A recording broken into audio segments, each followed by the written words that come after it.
Welcome, Chick-fil-A moms, to a very special event that we're bringing you today via Mom TV and Chick-fil-A moms. Like, this is actually an exclusive event just for you, and I'm so excited to have this amazing opportunity for you to tune in and chat with Nancy Tillman. As many of you know, she is the author of Chick-fil-A's newest board book series for toddlers under 3. And a big thank you as well to our Chick-fil-A's mom for submitting some of the great questions that I'm going to get to ask of Nancy today on this broadcast. So many of you probably know Nancy from this super hot book. It was actually her first book that she wrote, On the Night You Were Born, and I remember reading this to my own children. It's a book that really conveyed to my children at an early age that they were loved, and they're like the one and only when it comes to being a child in my life. And it's just got a really awesome message. And Nancy is going to share some of her insights into what goes into writing her beloved books. Each one of them have some kind of message for our children, and every now and then she throws in a mischievous cat, which she'll probably tell us about as well. She has illustrated and written many beloved books, and now they're available upon your request for your toddler 3 and under at Chick-fil-A in the Chick-fil-A Kids Meal. So I am just super excited to be able to talk to Nancy today. So welcome, Nancy, to our special broadcast for the Chick-fil-A moms. Thank you so much, Maria. So we went out to our moms and we gave them the opportunity to ask you some questions. So I'm going to pull from those questions today as we try to get inside of your mind and learn about the brilliance when it comes to the books that you write and illustrate. So I'm going to kick it off right now with a question from Gina. And she wanted to know, when did you know that you wanted to write a children's book? Gina, I started writing children's books in college. It's just something that's always been a love of mine. So I knew early on. So that's kind of interesting in college to start that young when maybe you haven't even been touched by motherhood. But here's a question. When it comes to writing those books and you're planning out a book, do you illustrate it first, or do you write the text first? Do you come up with a storyline or the pictures first?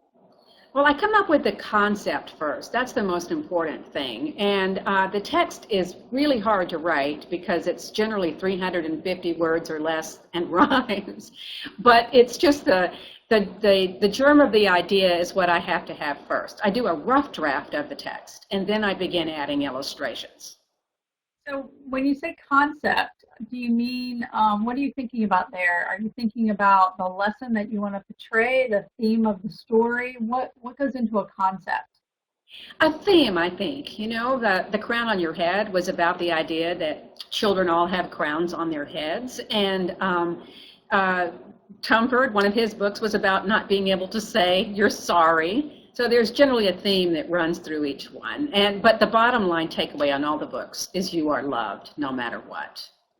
Right. So I always try to work under that umbrella. Why was that message so important to you? Well, you know, I believe that the stuff of our childhood stays with us forever. And I think we have a few years when children are young when they really don't have any barriers up, and whatever you tell them, they absorb to their heart. For some children, that can be bad messages, unfortunately. But the good messages that we give them, I believe stay with them for a lifetime. They really take them in, and they're there forever.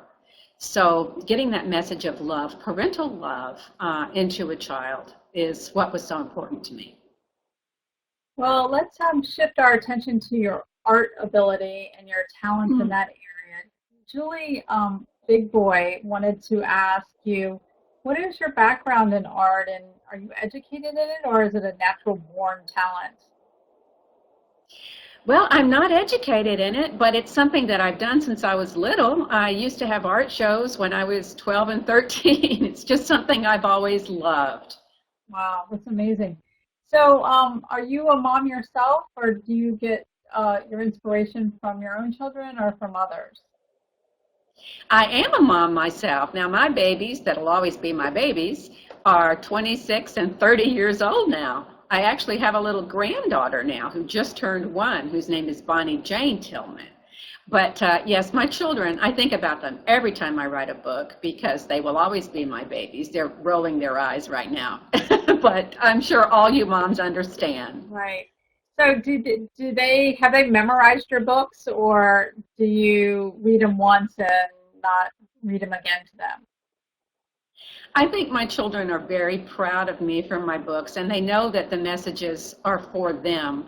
But honestly, I think that they think of me mostly as mom, as all I'm sure all you moms understand that too. And they come home and they want their Thanksgiving dinner or Christmas the way it's always been, and they're just normal, regular, wonderful children. Well, I kind of wonder if you ever made a agreement with them that you wouldn't put their actions into a book. Some my children that I won't retell stories, so I wonder if you had to make the same promise. You know, they haven't asked me to do that. Sometimes I use little pictures of them in my books that are hidden in different places, and I think they're absolutely fine with it. And as you know, well, you may not know, the back of On the Night You Were Born, I have a footprint of each one of my children. So one is my daughter Tess, and one is my son Tucker. And my newest book, You're Here for a Reason, has Bonnie Jane's footprints in it. Oh, that's so nice.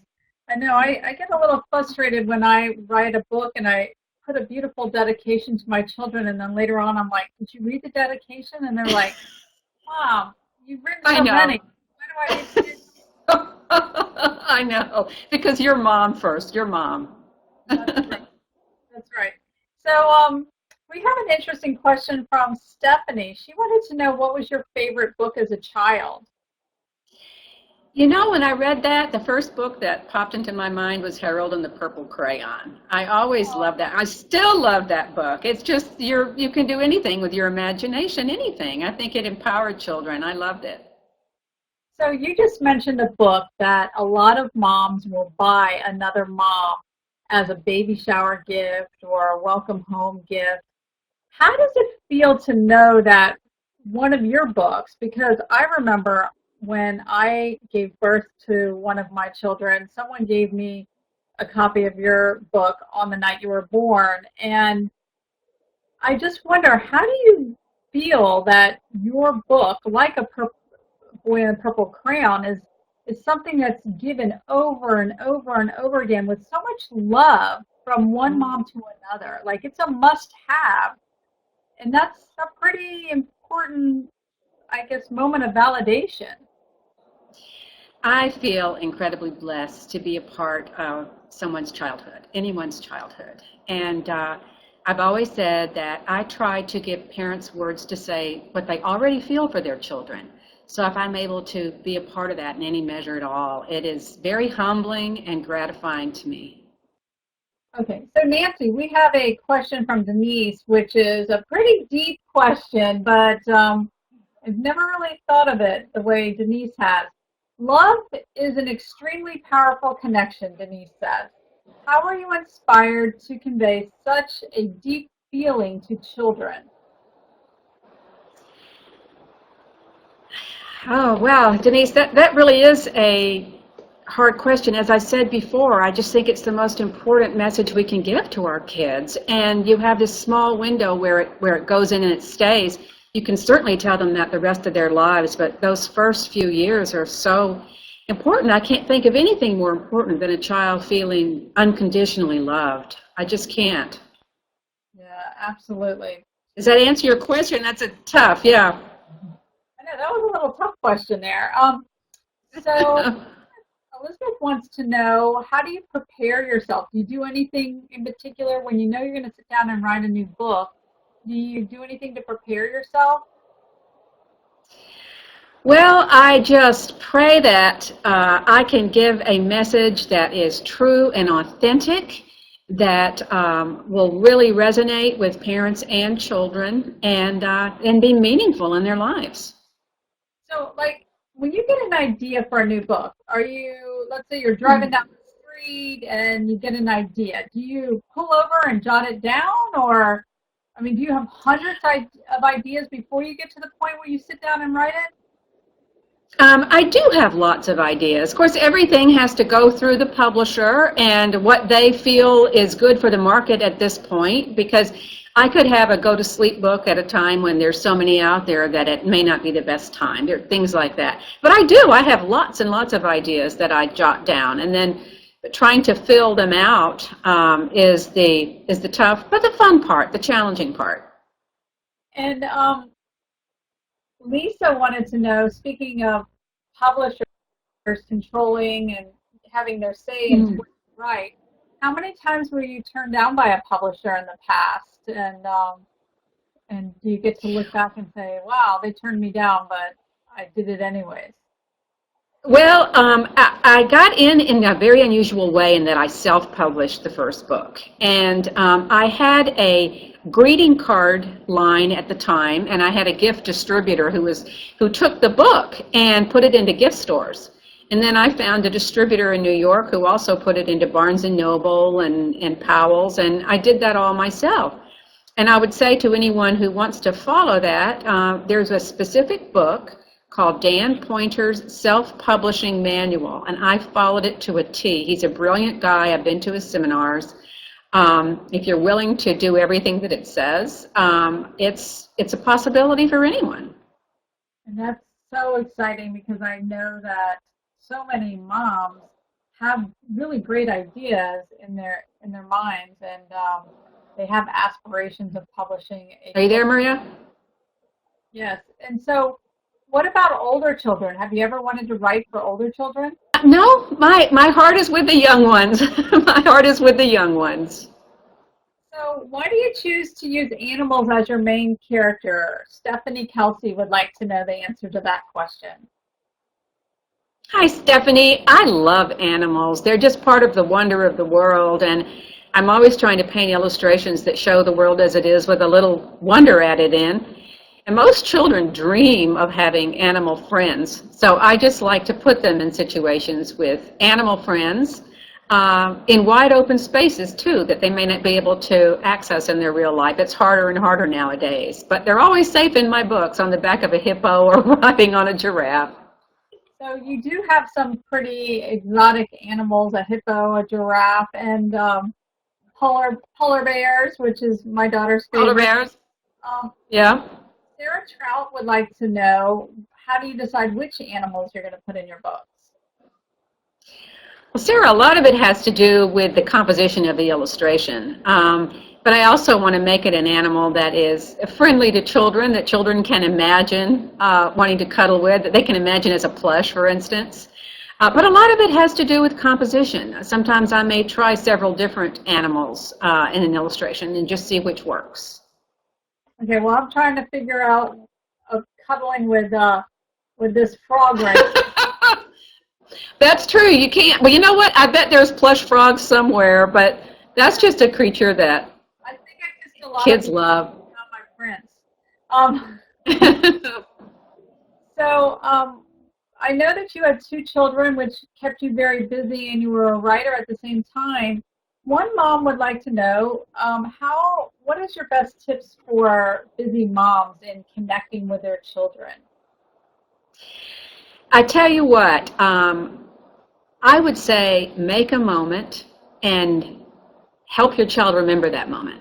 And they can be such simple things, but I remember specifically being at SeaWorld when Tess was 4 and holding her hand and literally saying, let's remember this. I want you to always remember this moment. We're holding hands, we're at SeaWorld, we're with our family, and we love each other. And Tess remembers that to this day. She was 4. But when you have those busy days that moms have, it helps just to kind of take a moment and crystallize it, hold it in time. Tell your child, remember it yourself. That's some really, really good advice, because as moms, we get so busy sometimes that we're around our children, but we're not truly connecting with our children. And that's a really great idea because it is those memories that they take with them forever. Right. I mean, it could be we're sitting in our pajamas, drinking hot chocolate right now. I want you to always remember how much I love you right now. Do you take a different approach with your granddaughter than you took with your children, or is it about the same? Well, she's just one, so and she's in Alaska, so I FaceTime with her a lot, and I sing to her, and as she grows older, yeah, I'm sure that I will. Wow, that's amazing. So we might see a salmon in one of your future books, I guess, huh? It's possible. It's possible. I do tend to do a lot of bears, and there are a lot of bears there in Alaska, I thought and a I moose. I thought I really liked bears until recently when I was walking through the woods of upstate New York and came upon a big black bear. I had never really seen one up close when it started running after us. So I actually still have visions of that bear running up the mountain after us. So I prefer to see them on the cover of your books. They're safe in the books. So we just have a few more questions before we get you to do something very, very special for our Chick-fil-A moms. We have a couple more questions. Amy Green would like to know, do you set aside a certain amount of time every day to write, or is it unstructured?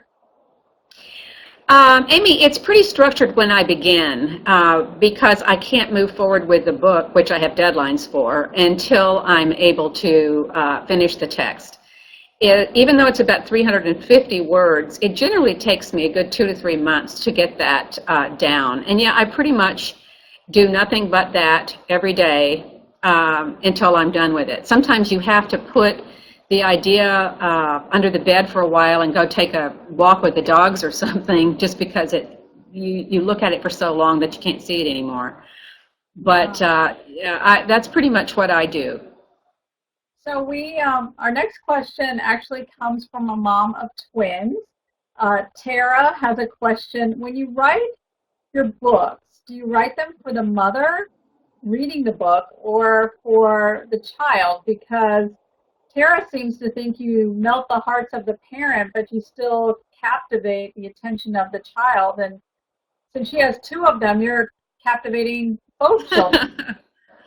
It's really for both because my books are really all about parent-child bonding.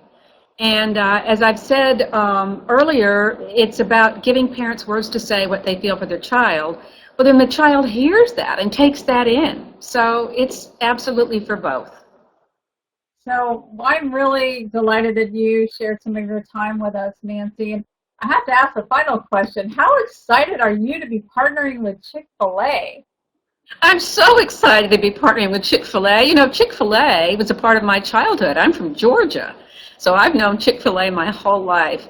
And Chick-fil-A moms, I'm just grateful that you're really trying to uphold the family values that are so dear to me and my children. And good for you. That's wonderful. I'm very excited to be associated with Chick-fil-A. Yeah, I love a good Chick-fil-A sandwich myself. I was raised in North Florida, which might as well have been South Georgia. So might as well have been. So we have a really special surprise and event for all of you Chick-fil-A moms and children who are watching this evening.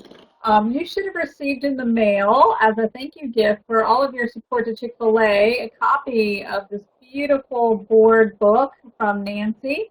Well, you might want to pull it out because Nancy's actually going to read us a bedtime story, and we'd love for you to follow along. So, Nancy, I'm going to pass it over to you then.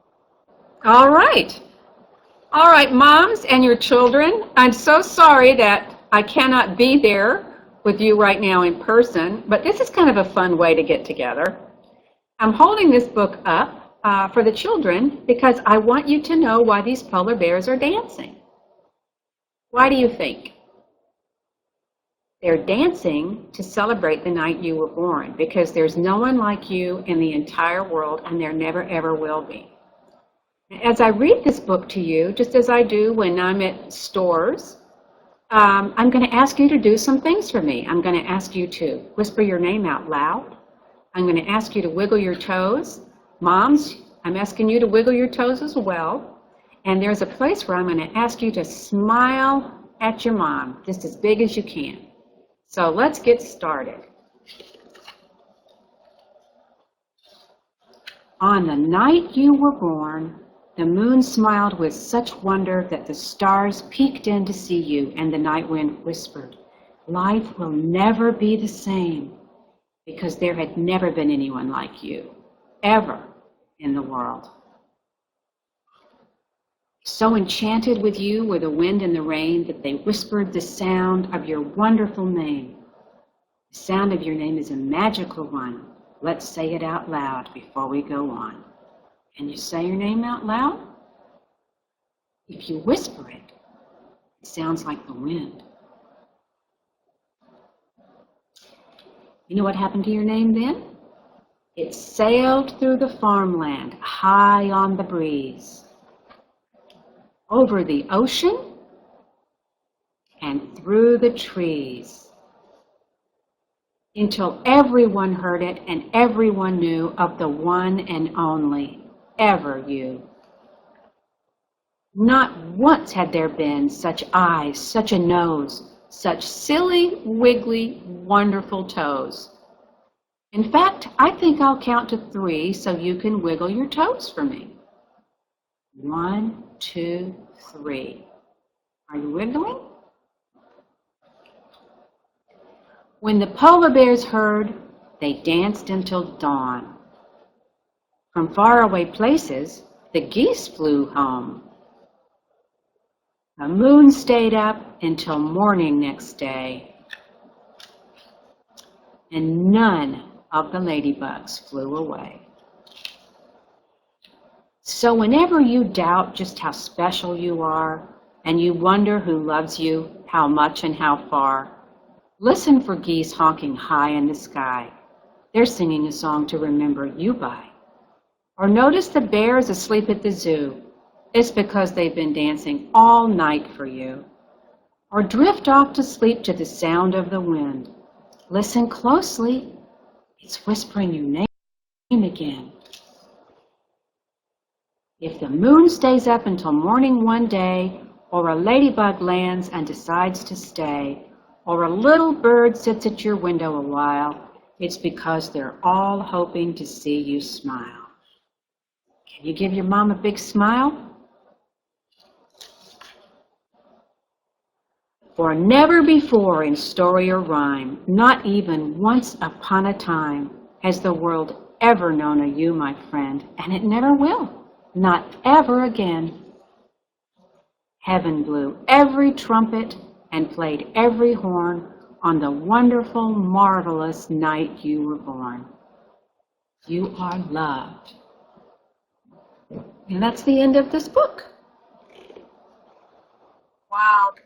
That is amazing. That is amazing. Thank you, Maria. Woo! I'm ready to go to Good, good. Well, I just want to thank you so much for sharing some of your time with us, and we're so excited that your books are now available with the Chick-fil-A kids meals for the toddlers under 3. And I am so excited that we were able to bring all of you Chick-fil-A moms to this very exclusive event.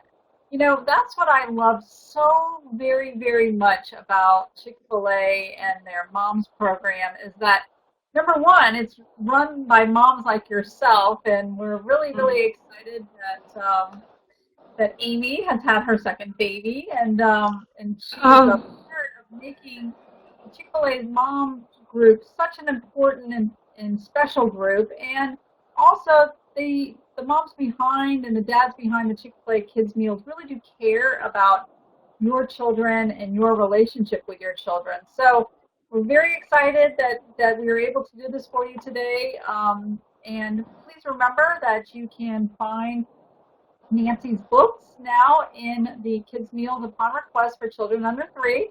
And we're looking forward to everything that we have going on in 2016. So thank you, Nancy, for joining us. Thank you, for moms, for joining us. And it's time to go to bed for all those kids out there.